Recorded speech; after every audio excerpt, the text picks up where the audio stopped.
Good evening. I want to talk to you today about how to overcome imposter syndrome. Now, imposter syndrome, or some good people like to call it limiting beliefs, they all stem from how we were brought up as children. Now, if you stay tuned with me to the end of this episode, we're going to be debunking all of these myths about limiting beliefs and imposter syndrome. Then I'm also going to be discussing with you how to overcome imposter syndrome so you can start achieving the things that you know that you can achieve out of life.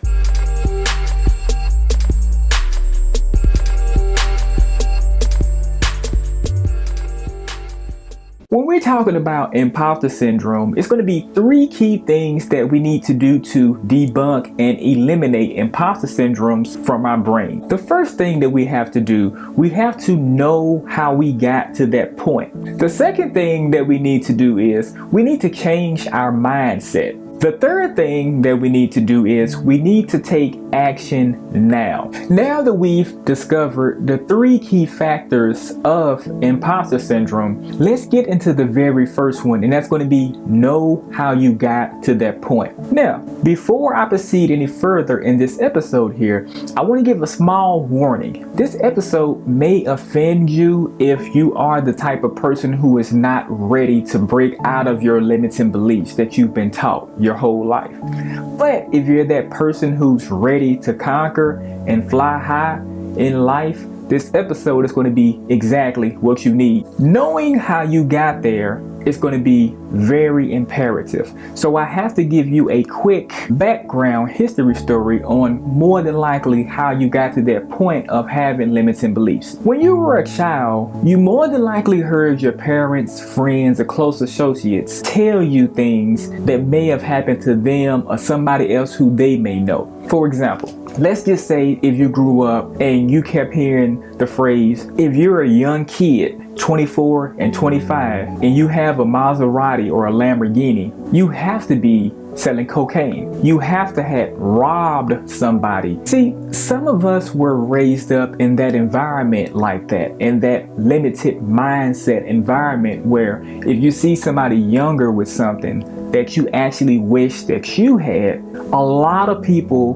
grew up listening to people hate on other people for the success that they had. The people had who they was hating on, but the people who were hating, they wanted to achieve that type of success. So another example. So I'm the 10th generation barber in my family. I've been told my whole life that all I'm going to be ever good for is to stand behind a barber chair and cut hair all day. I mean, you was born to do this. You gotta fall in line. I've never been that kind of person to ever fall in line, regardless of whether it's family, friends, or wife, or whoever. I don't just fall in line. I'm a person that if you tell me something and I don't want to do it, you're going to be pissed off at me because I'm not going to do it. Sometimes in life, what's right for you ain't what's right for the other person who think they know what's right for you. This could be your mama, your daddy, your auntie, your granddaddy. Whoever it is irrelevant, but they have to have a close connection with you. It has to be somebody in your close immediate circle. Those good people in your life, though they're good people,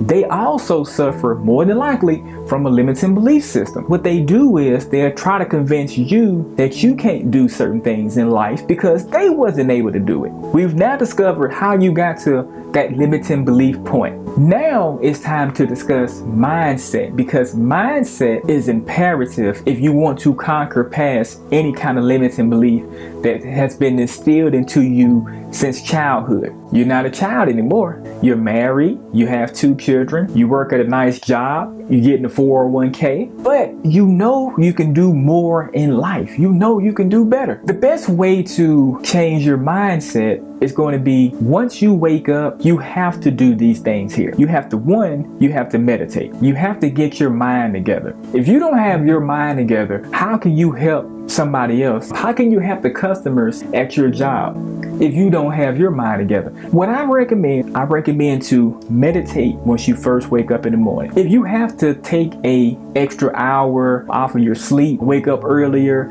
to meditate, then do that. If you're ready to really crack out of your limiting beliefs, you're going to do whatever it is that you need to do to crack out of that mode. How long you meditate, that kind of doesn't matter. What I do, I meditate for 1 hour in the morning, and then about 12 o'clock or 1 o'clock in the morning, once I'm getting ready for bed, I do another meditation so that way I can recap my day and learn about all of my successes. Because see, most people go through life only looking at their failures, but most people actually in life have more successes than they do failures. But people just take the failures and they actually let that supersede the successes that they have in life. If you found any value out of this episode today, please press that like and subscribe button for me. The second thing that I do advise to do after you meditate, I do advise to journal. Now, I've been doing this for the last about 20 years of my life, because I knew I wanted to break free out of those limiting beliefs that has been instilled into me from a childhood. I know that when I journal, that actually lets me open up my brain and actually put my thoughts to paper. And then when I put my thoughts to paper, that pressure is actually off of my chest because I got to talk about it, not to somebody where they can judge me, not to no therapist or no psychologist or nothing like that. So I do recommend to actually journal. And again, the length that you journal doesn't necessarily matter, but I journal for 5 minutes in the morning. So after I meditate, I immediately come over to my computer and I start journaling on my journal app. So that way I can make sure that my mindset is set up for success. Most people in the morning, they actually set themselves up for failure. Here's what I'm talking about. Most people, when they wake up 6 o'clock in the morning, they sleep. Their alarm clock go off. They pop up. What's the first thing they do? Whew, man, let's go on Facebook. Oh my God, what?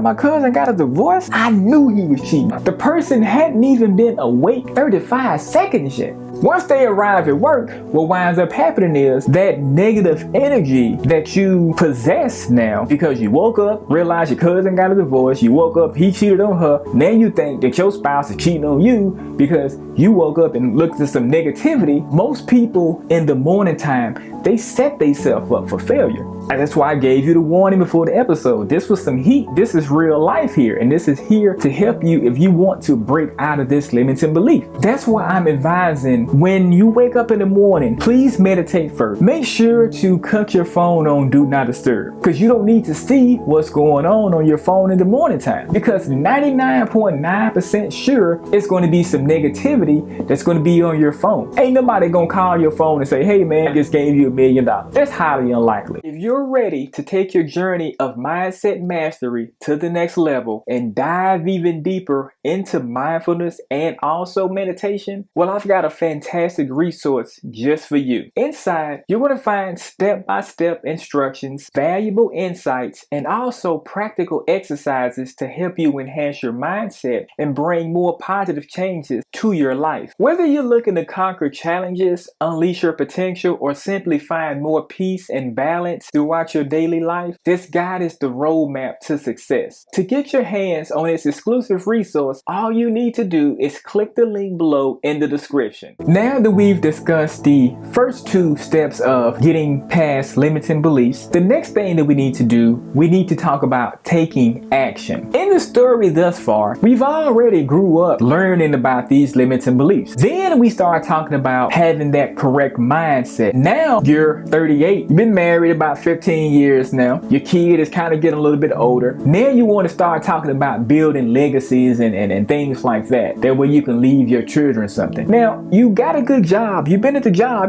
for a long time now. But you kind of want to get out of doing this job here because you're tired of driving 1 hour to go to work and an hour to come back, and you're still sitting in traffic on the interstate for another 30 minutes. Then you start thinking, wow, I want to get up here and I want to get a business started so that way I can leave a legacy for my kids. Most people, when they talk about I want to do something, that's what they say. They say, I want to do something. For example, I was talking to a dude the other day at Exxon gas station. I was pumping gas in my car and he was pumping gas in his car. We started talking about cars and things like that. And then while our gas was pumping, he was like, well, what kind of work do you do? And I told him, and I was like, well, what kind of work do you do? He was like, well, I want to start a food truck. No offense to anybody, but as soon as he said, I want to start a food truck, I already knew right there he suffered from limiting beliefs. If he would have said, I am starting a food truck. See, starting a food truck implies that you're taking action. That implies that you got some kind of LLC, you got the business concept down, you got your vendors for your food. So you already got all this lined up. But if a person says, I want to start a food truck, all that was just an idea. There wasn't no action involved in that. You should never ever want to do something. You should do something. If you tell me I want to start this or I want to start that, Tony, I know quite naturally you're not really going to start it. Just like it's the same way as if somebody says, I'm going to start this diet. Once all this food in this refrigerator, so I eat it, then I'll start that keto diet. Quite naturally, if you want to wait for something, you're not going to do it. The things in life that you really want to do, you're going to just do it. So for example, if you want to go make love to somebody, you're going to make love to them. What can stop you? Even if you have to sneak out of a window and go down a window at 2 o'clock in the morning. But if you want to do something in life, like get a business going, why don't you crawl out the window 3 o'clock in the morning to go work on your business? People take action on the things that they want to do in life. Like you took the action to climb down a 7-story building to go make love to somebody. But you can't do that same thing for yourself to